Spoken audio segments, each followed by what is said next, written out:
Hi all. So here is our next of these virtual lectures. I'm going to start by going over a little review now that we're sort of getting off the ground running here.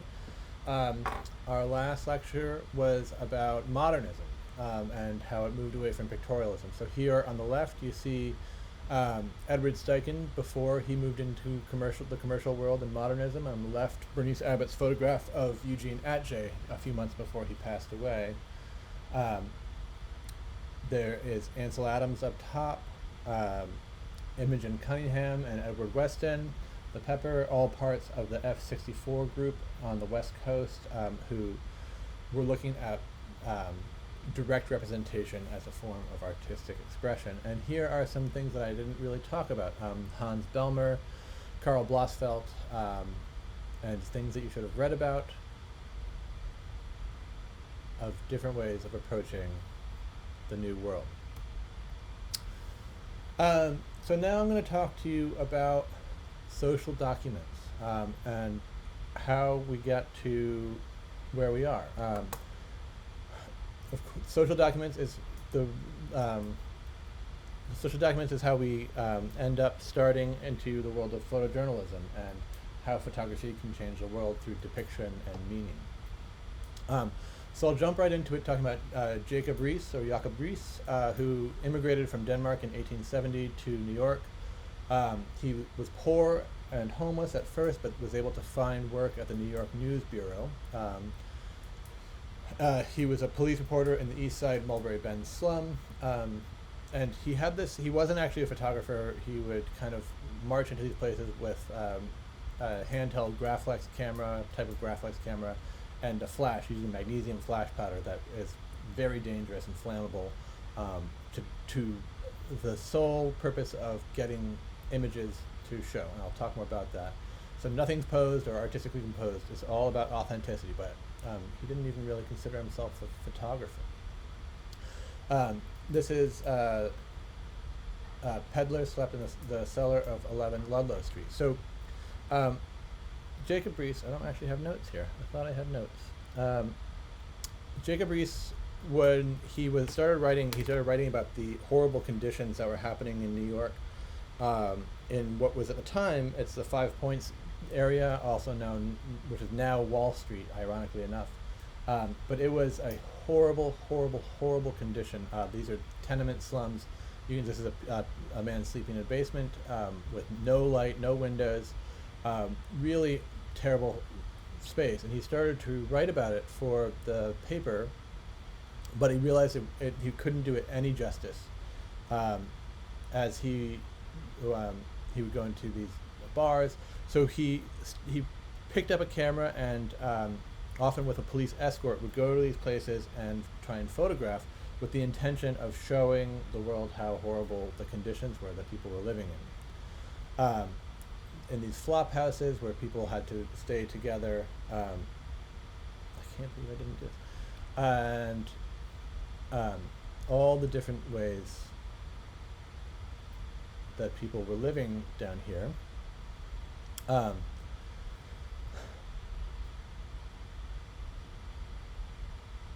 So he started, and he would not only these images would be reproduced in the paper using they would be etched and shown. He would also give lectures. In this one, it says, "Come with me when those stony streets are like fiery furnaces, and see those mothers walking up and down the pavement with their little babes, and hear the feeble wails of those little ones. Here is one of them, an Italian baby in its swaddling clothes. You have seen how they wrap them up and around until you can almost stand them on either end, and they won't bend so slightly.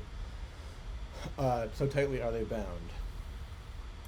Excuse me. And then after Theodore, Theodore Roosevelt was the police commissioner of New York first, and later would become the mayor and then governor.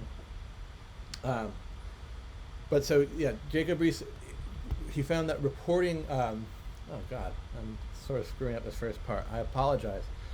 Reporting. He found reporting wasn't enough, so he really wanted to bring about reform. So with these photographs, he realized that he couldn't, that words wouldn't fully do it. So he started photographing through all of this. And sorry, I'm looking at my notes. I thought I had them all here. And so this hit and run strategy, he would essentially kick open the door with a camera and flash. It's like the flash would go off and he'd get out of there. And so he also this is in the late 1800s, and he had his own biases and his own criticisms that he was making. So these were very unattached to the people, but more about the conditions, and he was very concerned with bringing reform to this all. He saw that he saw crime and poverty and vice as the effects of poverty rather than the cause, and he thought that people needed government and private programs to prop themselves up and get out of poverty, to instill middle class values. This all led to Medicaid programs, food stamp programs, and in fact, all these slums eventually would get torn down, and in their place, a lot of them would give birth to the project system that is in New York, which is in some ways uptick, but not that much.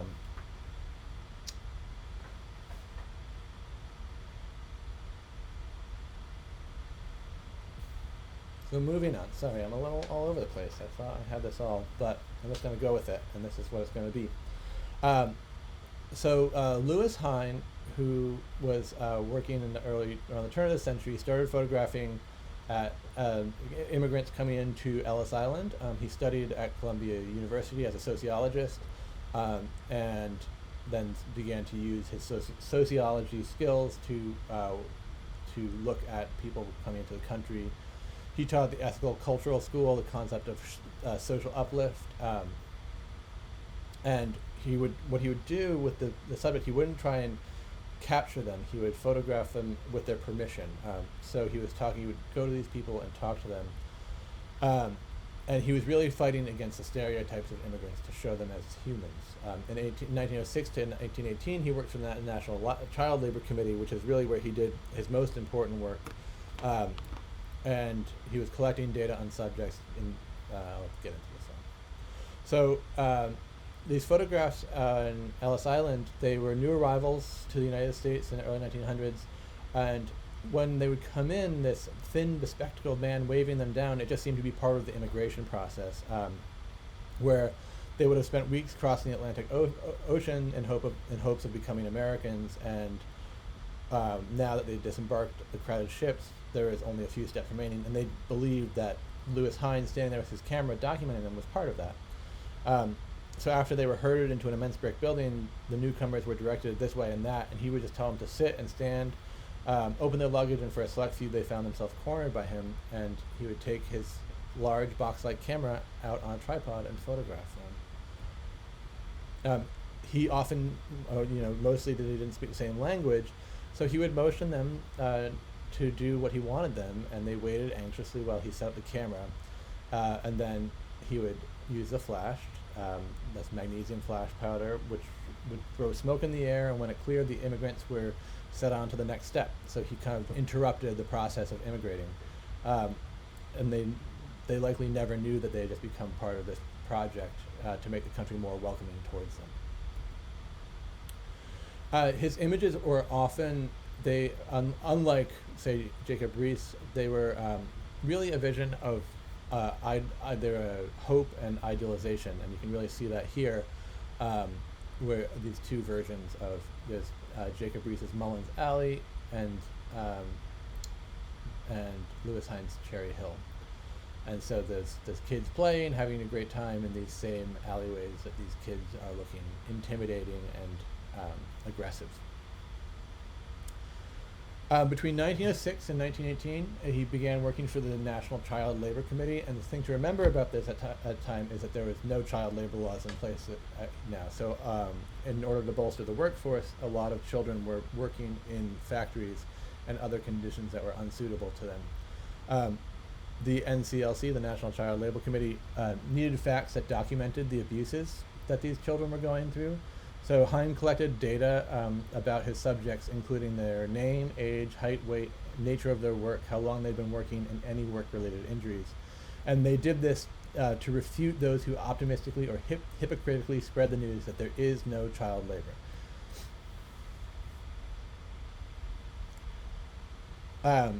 The factories wouldn't let a photographer in, especially a photographer who was working against them.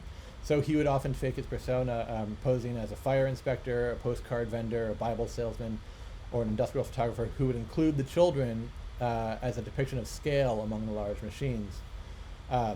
He had to work fast, so he sort of gave up on some of his artistic conventions in exchange for gritty depictions, using both available light through the windows or direct flash on the mines.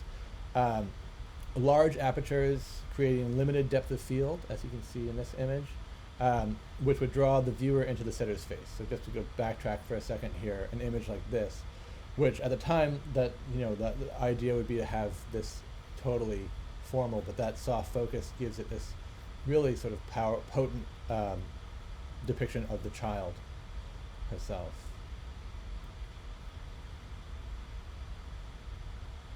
So children being used as miners.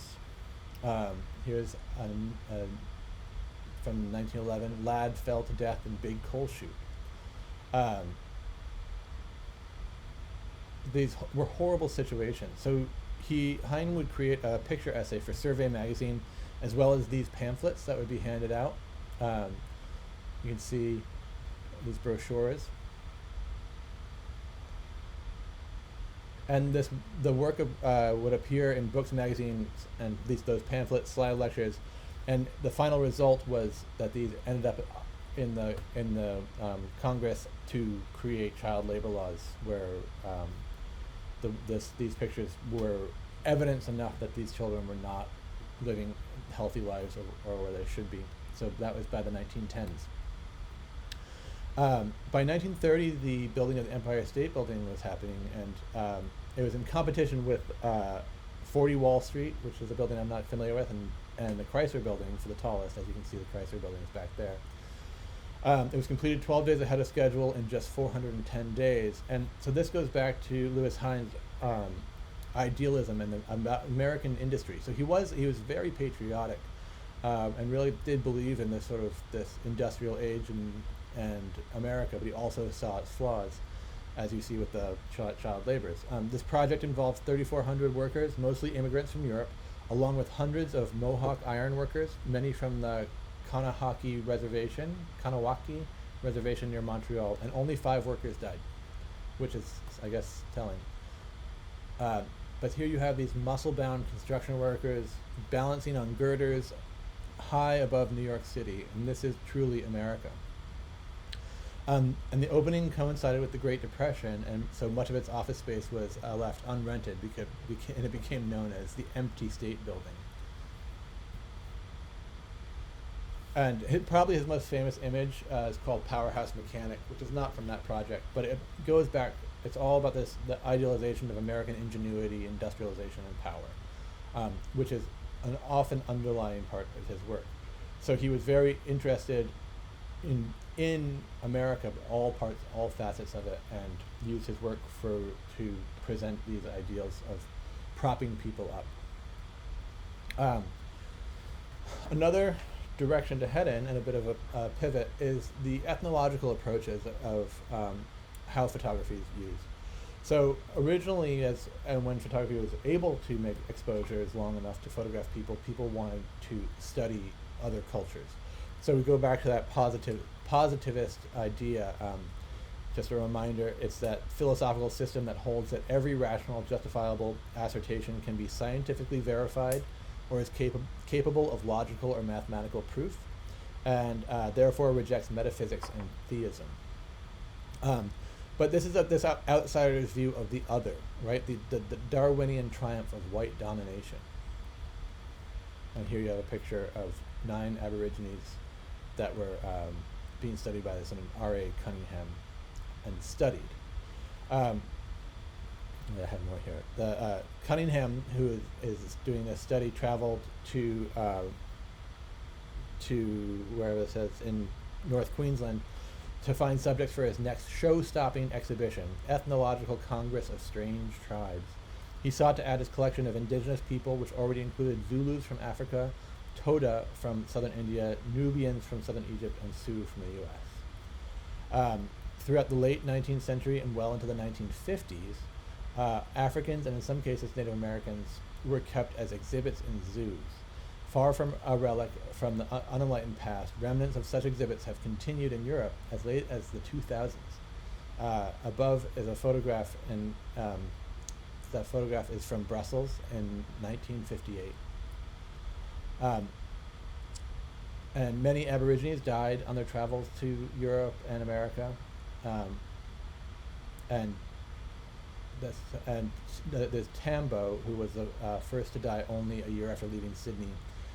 Unknown to his companions, his embalmed body was put on show in Drew's Dime Museum. Along with a show appearance, they were examined, measured, and photographed by anthropologists. And then his embalmed body was actually discovered in a Cleveland funeral home in 1993, before being returned to Australia in 1994. And then also you see there the Barnum and Bailey's poster for this ethnological show, Congress of Strange and Savage Tribes. Horrifying.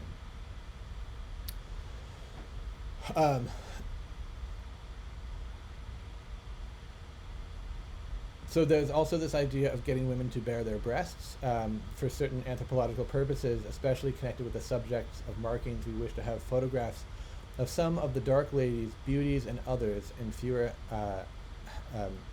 habitats than are usually considered fashionable. But we immediately encounter difficulties. Argument and treaty, peculiar or narcotic inducements are all so much waste matter or ineffective energy. So it's this idea of studying the body as an important part of ethnographic.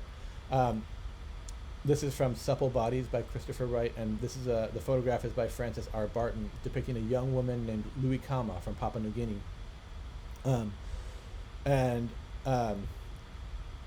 What amateur anthropologists would often paint over the tattoos to make them easier to photograph, they stuck out more. And the Victorian audiences assumed savage and primitive humanity to be on a lower evolutionary scale than civilized society. Which brings us back to the United States. And we start off with this idea of manifest destiny. This painting shows manifest destiny, which is the religious belief that the United States should expand from the Atlantic to the Pacific in the name of God.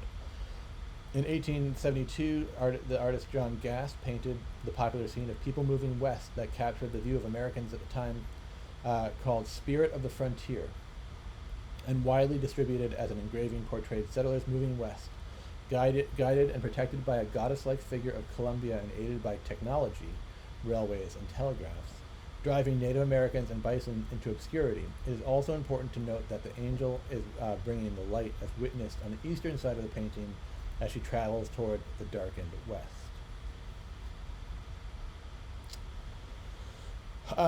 And so starting off, we're looking at Adam Clark Vroman and these depictions of Native Americans. So as I was just talking about, there's these sort of horrific and racist versions of how we view other cultures. And Adam Vroman, who moved to Pasadena in 1893 and opened a book and photo supply store and then began to pursue his own interest in photography. He started off by photographing California landscapes and architectural subjects, but then between 1895 and 1904, he made 8 trips to Arizona and New Mexico, observing and documenting the local Indian tribes, such as the Hopi and Zuni, and he concentrated on the daily lives and the ceremonial activities. But what Vroman, he actively was avoiding the pictorialist and romantic imagery that was common at this time, which we talked about last few lectures ago, because he didn't want to sort of create this idea of looking at the noble savage, which was one thing that was going around. He really respected the dignity and privacy of his subjects during periods that this ethnographic tourism that I was just talking about was really ramping up, where the tourists were really looking for this spectacle of otherness, And in contrast, Roman would spend time in the villages to gain the people's trust, and as a measure of, I have a typo here, but as a measure of good faith, he would actually bring the prince back to his sitters and show them their own picture. Perhaps more famously, photographing Native Americans is Edward Curtis. Edward Curtis learned ethnography on the Harriman expedition in Alaska in 1899, and then he photographed Native Americans in the Southwest, Northwest, and Great Plains from 1900 to 1906. His photographs non-objective, romantic, soft-focused, pictorial, and did show the vanishing noble savage. The scenes were manipulated using props and wigs and backdrops, but there was no evidence of assimilation. So he really spent his entire career devoted to photographing Native people, and in the 1890s he opened a photo and photogravure business in Seattle, and his image would use the soft quality of the gravure to further the romantic pictorialist feel. But he did actually between 1900 and 1906 travel and live with Native Americans across the U.S. At a time when government was suppressing Native rituals and languages. But these are not objective. He's using that romantic sepia-toned, soft focus in his images, and combining these pictorial ideals and effects with the ethnological objectives, resulting in a view of the disappearing noble savage. And oftentimes these are set up or using props. But he was still able to gain the Native people's trust, and he was able to get them to stage or recreate ceremonies that no longer existed to present the world with a view of disappearing cultures. So it's a very complicated legacy where these are things that were not on record because they've already disappeared. He was able to photograph them as if they had. He had produced over 40,000 images and 10,000 actual recordings of Native languages. And his seminal work, The North American Indian, includes 2,200 images across 20 volumes of text. There's only 250 copies of the original edition, and they were all produced with these gorgeous gravure prints, so very lush in their quality. But looking back at this work, it's easy to identify some of the naive, if not just downright racist approaches that Curtis took. But nevertheless, his archive is sometimes the only record of artifacts of the costumes, ceremonies, dances, games, legends, and songs of many tribes. But it is a double-edged sword in that sometimes those documents are inaccurate or incomplete or confused depictions of tribal life around the turn of the century. Pretty confusing. I'm just showing you this here. This is Will Wilson, who is a contemporary photographer who's photographing Native people using wet plate collodion process, as you can tell in the images, photographing costumes and dress. He is a Native American himself. He started at there's these boarding schools on reservations that are still, or they just, I'm not 100% sure of my history on this, but they ended not too long ago. Where these boarding schools were a way to try and get the Native people to assimilate. He then ended up actually going to Northfield Mount Herman, which is just right near us here in Western Massachusetts. In fact, where I went to high school. So he has this education, and he went back to photograph the people that he knows and how they exist today.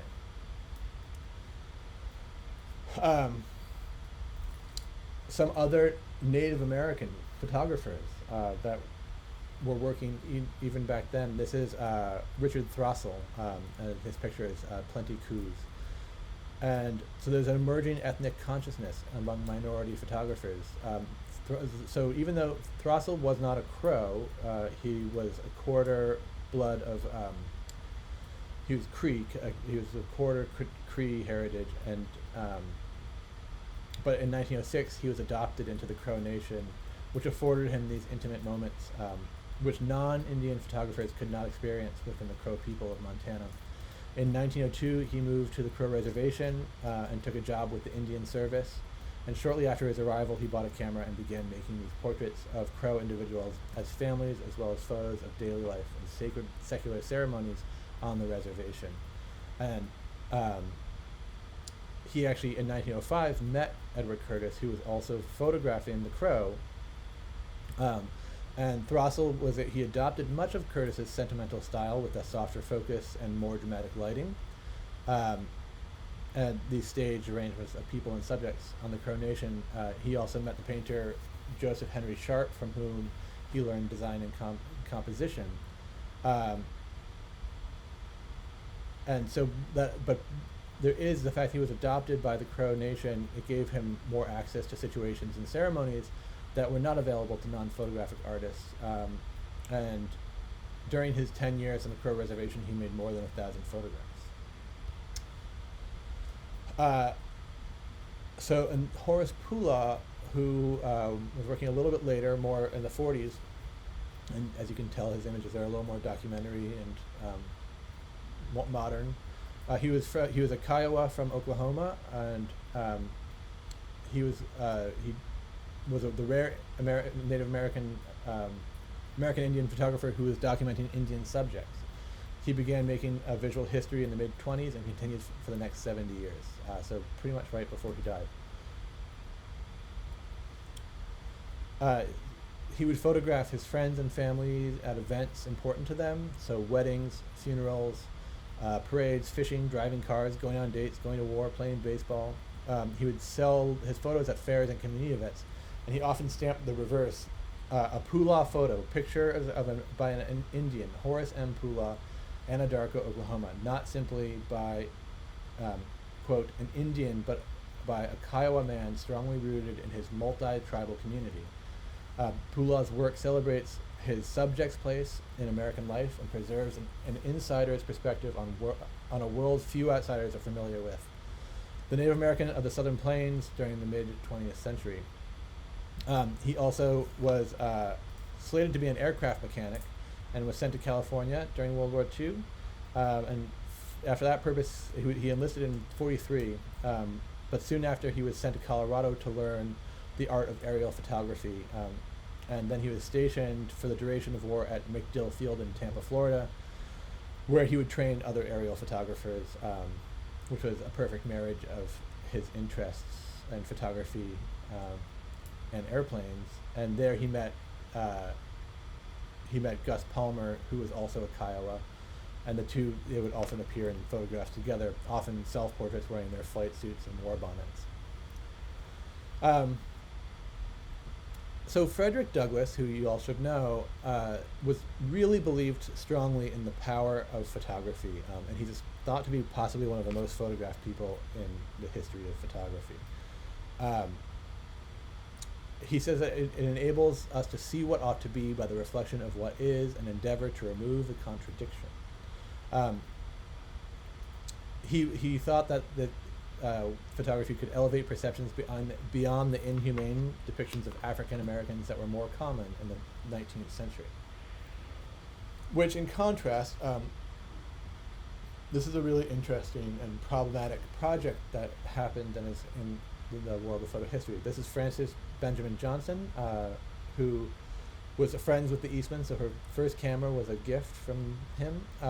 She learned pictorialism from her friend Gertrude Casebier, who I've shown her work before, photographing in New York, and then became an associate member of the Photo Secession. And if you remember, the Photo Secession is Alfred Stieglitz's group that really was the pinnacle of the pictorialist movement. She opened her own photo studio in 1900, a workplace photography, but then she started photographing the Hampton School. And the Hampton School was a school in, I'm going to forget where it was, I want to say Virginia.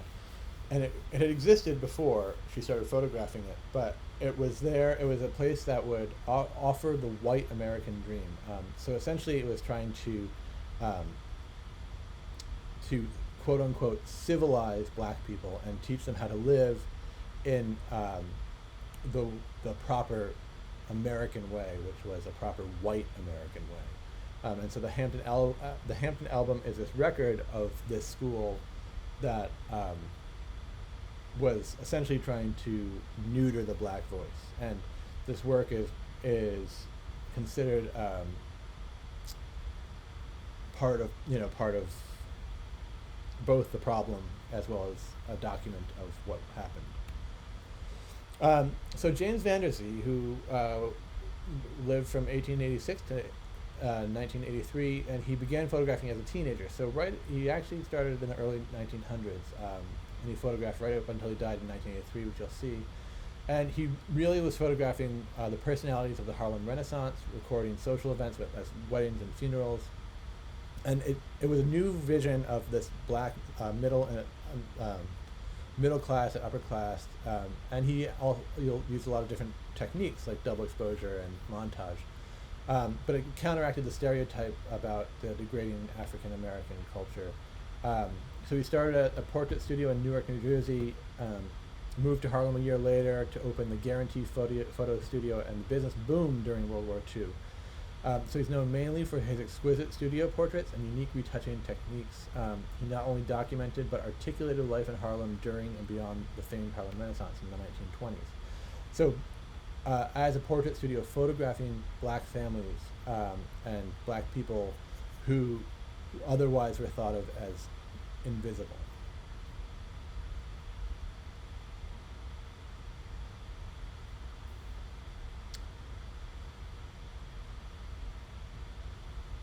An early black fraternity basketball team. And another service that he provided through his studio was funerary portraits, or postmortem photographs that, as we've talked about before, were not uncommon at the time, even in the early part of the 20th century. For people who had migrated to Harlem, funerary portraits could be sent back to relatives that they had left behind who could not attend a loved one's funeral. And he would apply these darkroom techniques he used in his studio portraits to the funerary portraits, using photo montage to insert poems or spiritual imagery around the subject. And in certain instances, he would have photographed the deceased both in life and in death, and he was able to montage their original portrait over the funerary one, as in this case.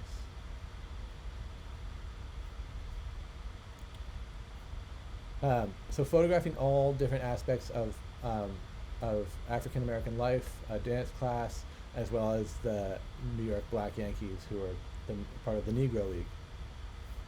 And as I said, he worked right up until his death. So there you have Jean-Michel Basquiat, photographed in, I believe, 1982, 1 year before James Van Der Zee died. And there he is himself. That is actually him with Muhammad Ali as an old man.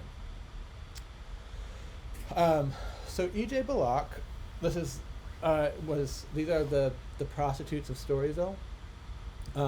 He had a portrait studio in New Orleans. Storyville is part of New Orleans.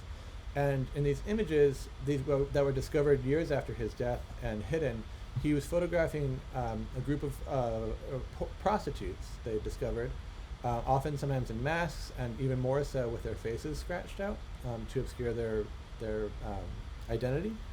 But the interesting thing about these is, while they have this sort of dark and weird background with the deterioration of the negatives as well as the destruction of the negatives, they also are very rarely sexual in nature, where they're sometimes playful, and not not as much about the gays. They certainly are sometimes about the gays. But they are these sort of humorous portraits, and often playful.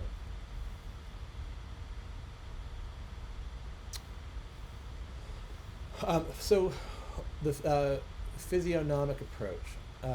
This is going into this world of sort of back to that idea of positivism, that what you see is what you get.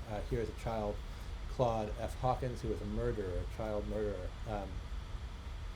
Hankins, sorry, I read that wrong. So as early as the 1870s, police were using photographs to record criminals and making mugshots, and as both a record of the criminals and for wanted posters. Um, this is Bertillon, who was considered that the objective photographs of a person's face and profile, together with measurements and typology of specific body parts, such as an ear and the mouth, would produce a unique record of an individual that could be used by the police to identify criminals. And then to standardize his photographs, he insisted on a consistent focal length, lighting, and distance of the subject from the camera. And the system was standardized in 1888. And by the early 1900s, fingerprints did away with this system. But he also invented the mugshot. So Bertillon is really what was this idea of identification and a way to record these people. So this is Francis Galton, who on a single plate, he combined images of the mental and physical types, exposing one negative after the other until all had been registered. So you can see they're overlaid to decide what they are. He computed the exposure time by dividing the exposure time for one plate by the number of photographs he planned to register. Galton used composite photography to obtain what he called representative faces and pictorial statistics that condensed large statistical tablets. So trying to see what the type of these different people might be. These are officers and Royal Engineers. In 1886, Thomas Burns, who was a New York police officer, he published a journal, The Professional Criminals of America, which contained over 200 photographs with descriptions. This was a form of a rogues gallery that were around, but they were meant to identify criminals. So it was a way to both identify what a criminal looked like as well as who they were. This is a more contemporary artist, Nancy Burson, who's using that idea of composite imagery in fine art context. So this image called Mankind, these images are used from a 19th century book of racial stereotypes and then are weighted to reflect the world population statistics from 1983 to 1985. This one's called Warhead, where she weighted the number of nuclear warheads in each country's arsenal. So Reagan, 55%, Brezhnev, 45%, Thatcher, less than 1%, Mitterrand, less than 1%, Deng, less than 1%. And that's in 1982. So creating a portrait of violence through the people who are hoarding those weapons. So August Sander was a photographer a German photographer who in the early part of the century set out to study the German culture through direct representation, where he would bicycle through the countryside seeking out subjects to photograph with his view camera. They would often be titled not by their name, but Peasant Woman of Westerwald or Peasant Bride, Westerwald. He created a systematic approach of collecting. His images focus on the person rather than the space, giving specific attention to the detail that create the human condition. These images reveal cultural and economic histories and the struggle to move between social position and the person who inhabits that position. He would print his images on glossy paper, which was at the time reserved mostly for industrial applications. And he started doing this after some friends told him that it made his images more objective, and that was always the point. He wasn't trying to show the person, but rather the type of person. He had really ambitious plans to publish a set of books that covered this massive project titled Man in the 20th Century, but it was only the first volume was ever released, 1929, titled Face of Our Time.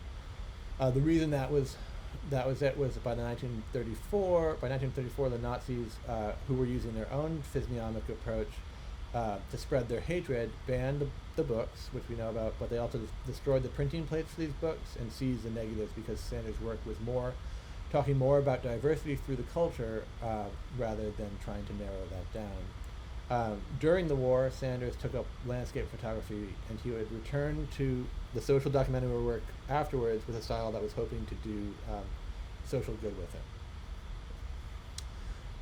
Modern Bork-White, who I mentioned briefly a few lectures ago, was part of the modernism movement, this industrial movement of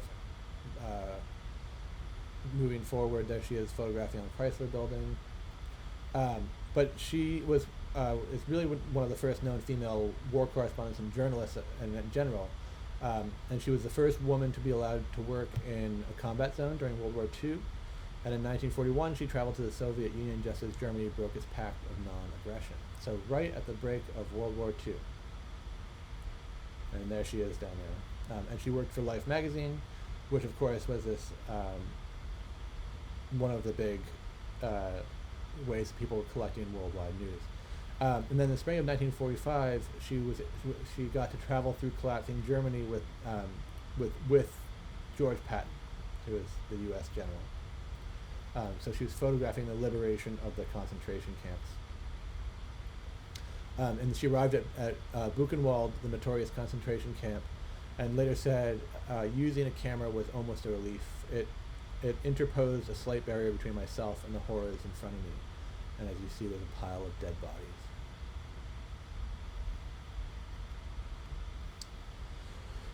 All right. So now we're moving on to what really is sort of the birth of photojournalism. There's a lot to talk about here. So by 1935, it's the beginning of the Great Depression, and of course this is weird, feels eerily where we are today.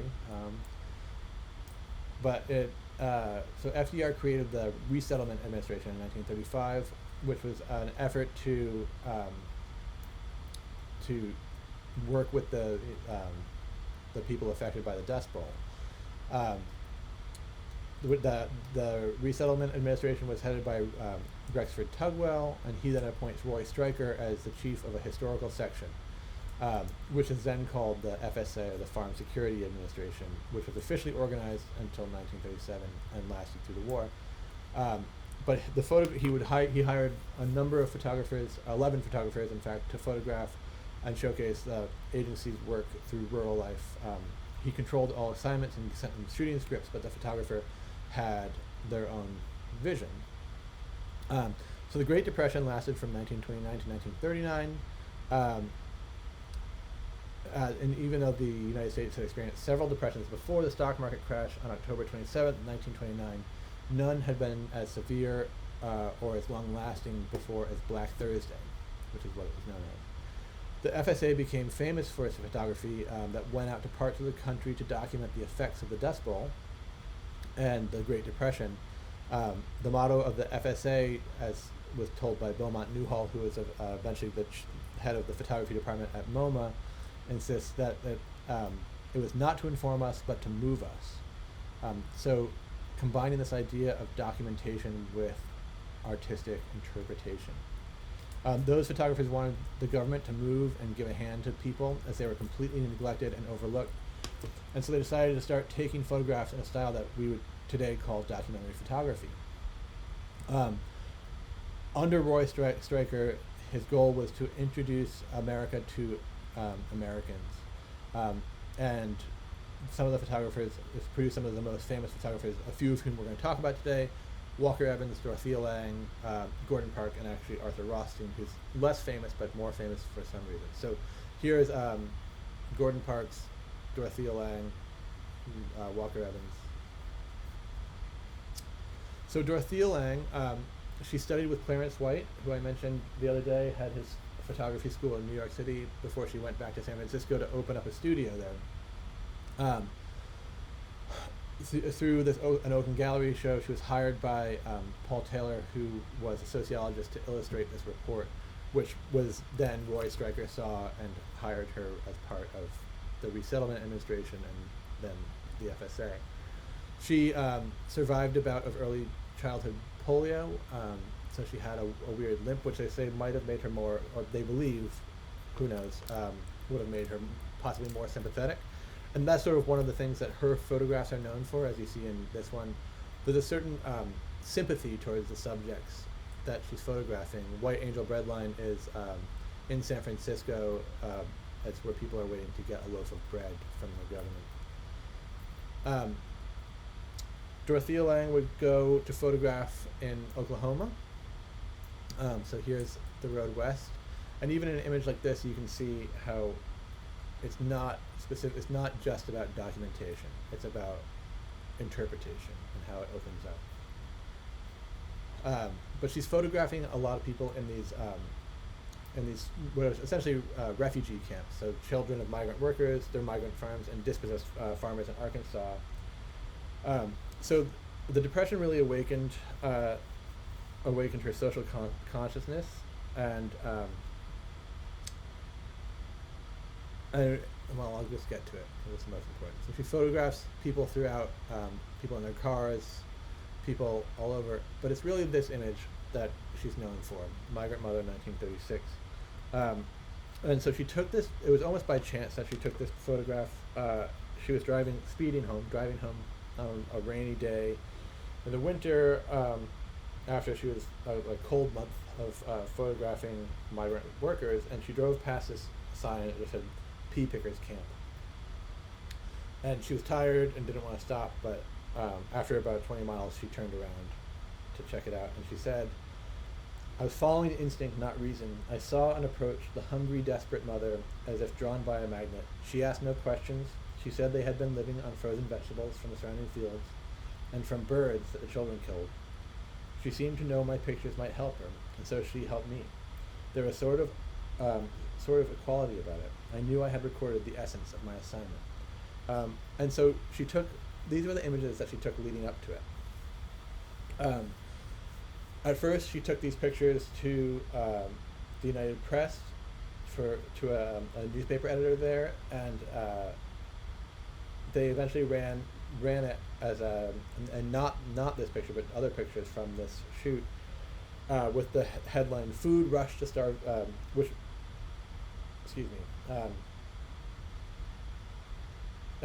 that was brought to the attention of the government, and then that brought food to these people, with the headline "Food Rush to Starving Farm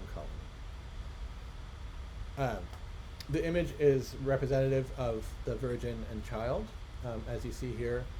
What is most notable and why this sort of became the one. All of these images are actually great images, but here you have her older child, who kind of disappears. This one young child resting his head, hardened face. There she looks downtrodden. But here is this Virgin Mother with child on her, flanked by two guardian angels. The gentle touching of her face, everything there leading to this sort of perfect moment that is almost religion, or is identifiable in its religious iconography. This image, it would go on, still is going on. It's sort of been used everywhere and all over. There you see it on a cover to illustrate the horrors of the Spanish Civil War in 1938, in a Black Panthers newspaper in 1973, and even on a stamp. The woman, Florence Thompson, who was the migrant mother, is seen here. She died in 1983, and here she is with her images. And here are those children.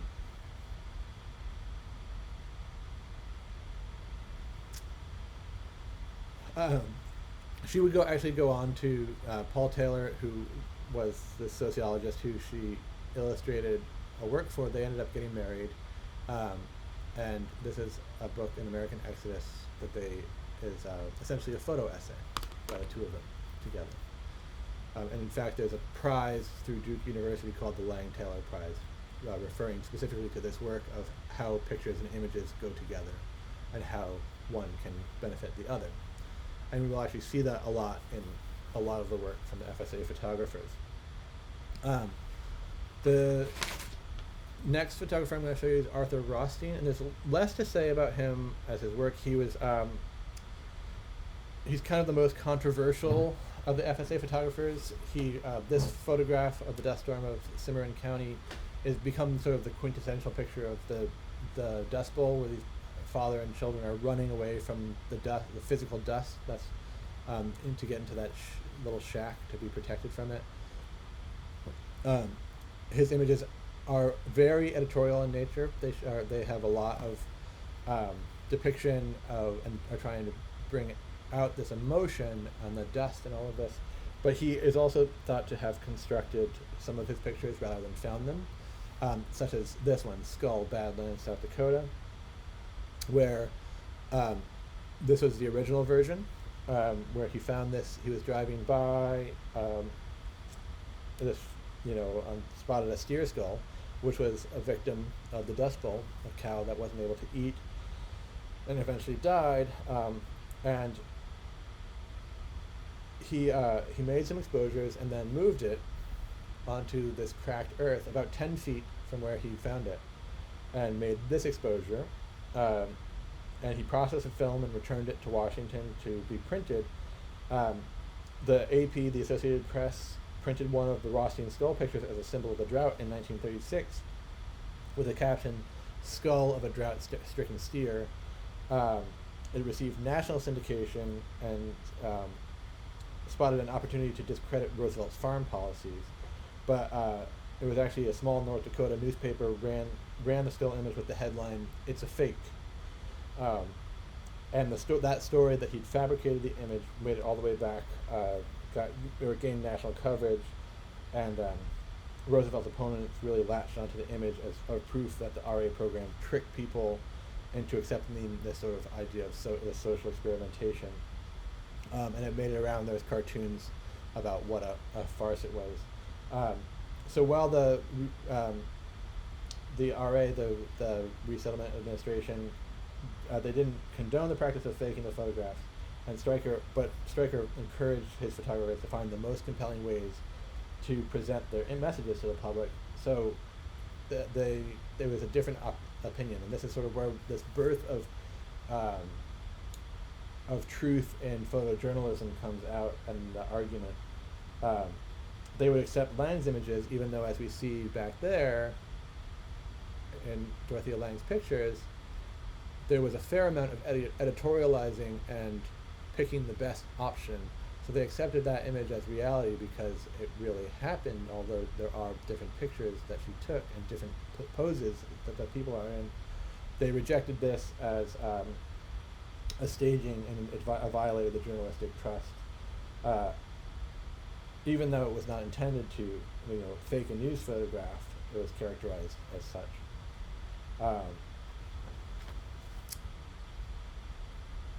So then we get to Walker Evans, who has a long career starting as FSA photographer, or previous to that, and moving on into later what is considered one of the most illustrious sort of fine art careers. But he's hired by Stryker in 1935, and he really saw this portrayal of the beauty in the everyday mundane. He was not good at working with the government. He would sort of fall offline. And then this collaboration with the writer James Agee, which came out in, as a failed article for Fortune magazine, but then later as essentially a novel called Let Us Now Praise Famous Men. But they considered Evans' work too artistic for documentary ethic of the FSA. He was the only FSA photographer who consistently worked with a large format camera. So there's definitely a slowed down practice of sharpness to his images, photographing throughout the United States. He was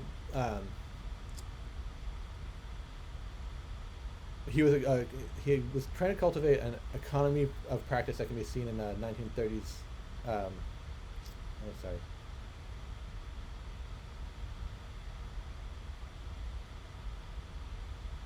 So he's really interested in this sort of testimony of facts, which makes viewer believe in the power of the plain photograph. So kind of similar to what the group F64 is doing. Very direct in what it's believing. Sorry, 125. Sharp images, slowed down images. And in the summer of 1936, he collaborated with his friend James Agee, who was a writer it was for an article about a tenant cotton farmer in Hale County, Alabama. for Fortune, and they spent most of the August with one family under the cotton tenantry system, who didn't own the land but would trade their crop for rent. And eventually, this article was never printed in Fortune, but it led them to by 1941 they published the book Let Us Now Praise Famous Men, which the book design itself was remarkable. The opening image, as you can see here, it opens with a photograph rather than text, and doesn't even have a caption. So we're just confronted with these images.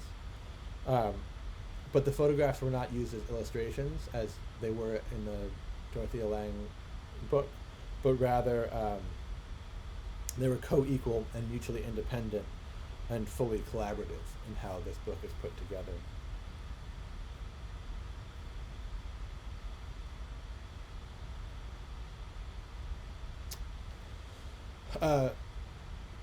This image here is of Pittsburgh, and so you really see what's happening here is how he's using his editorial stance through straight photography, photographing the dying industry of the steel mills in Pittsburgh with this graveyard of this.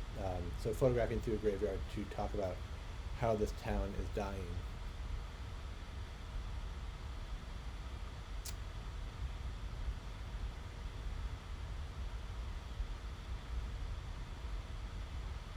And this idea of the photo book, or the collaborating with writers. This is Margaret Bourke White with Erskine Caldwell.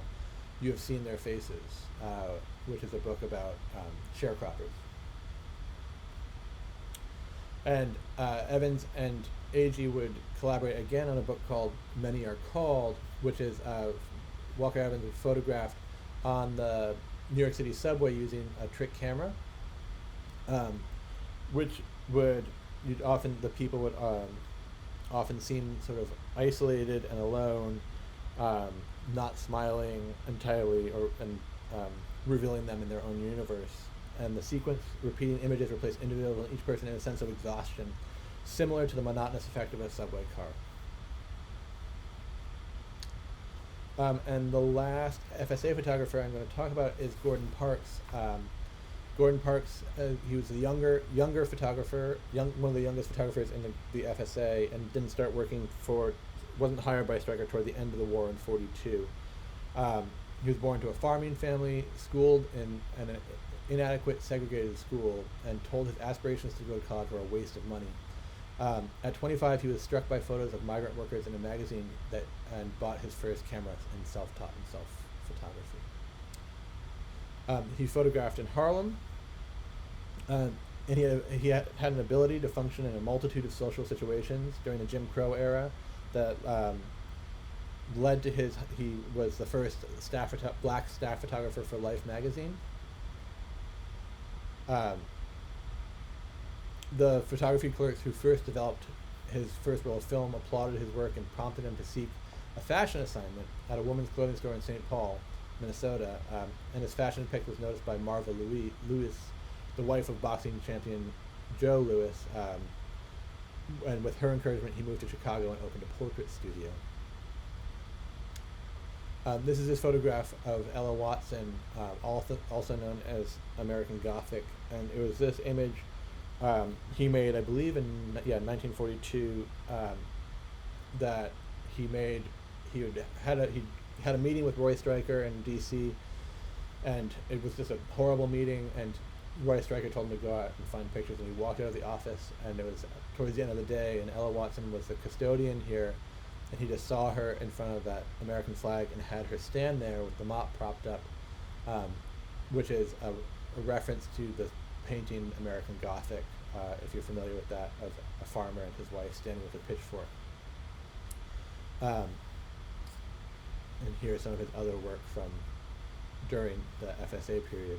But he would go on to photograph in color, and for Life magazine, photographing a lot of the ideas of segregation in the U.S.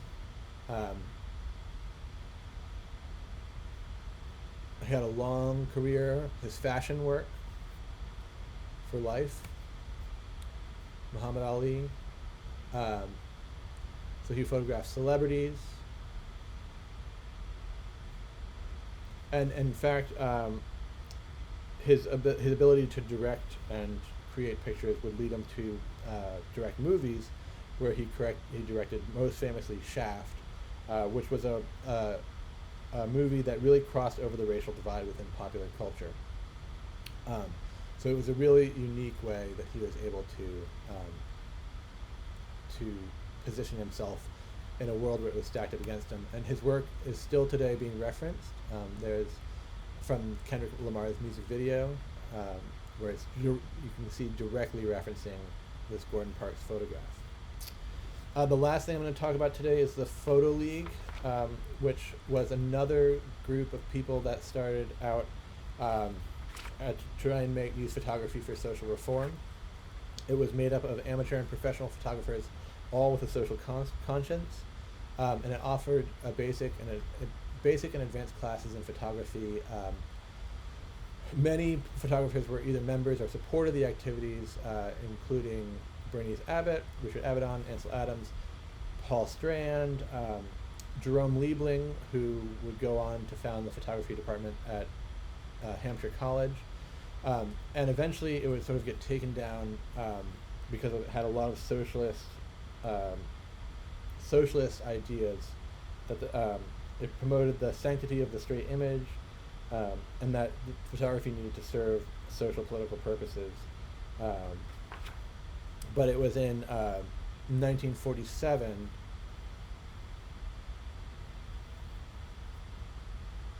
that that it fell under the United States Attorney General's office. They included it on the list of totalitarian, fascist, and communist and subversive organizations. The leader of it at the time, Sid Grossman, was blacklisted, as he was a registered communist, and eventually the Photo League would disband. But it was in the early 40s. There was a list of notable photographers who were active in the league, included Margaret Bourke White, Eugene Smith, who was a war photographer and journalist, Helen Levitt, the Arthur Rothstein, who was the FSA photographer, Beaumont Newhall, who would go on to be the head of the photography department at MoMA, his wife Nancy Newhall, Richard Avedon, who is a huge fashion photographer, people like Ouija, Robert Frank, Harold Feinstein, Ansel Adams. It was a big deal. The Photo League was the caretaker of the Lewis Hine collection. So it was a way for photographers to sort of come together and all be part of a social cause. And so, I'm sorry, this is a little bit choppy today. It's been a long week, but I hope that's helpful. I still need some papers from the last one from some of you, and so please respond. And I need questions from the last lecture from most of you. So respond to this with your questions, and there'll be one more lecture before your next paper is due, which I will get to you next week. So also let me know when you get this, and I will talk to you guys soon. Hope you're all well. All right, bye-bye.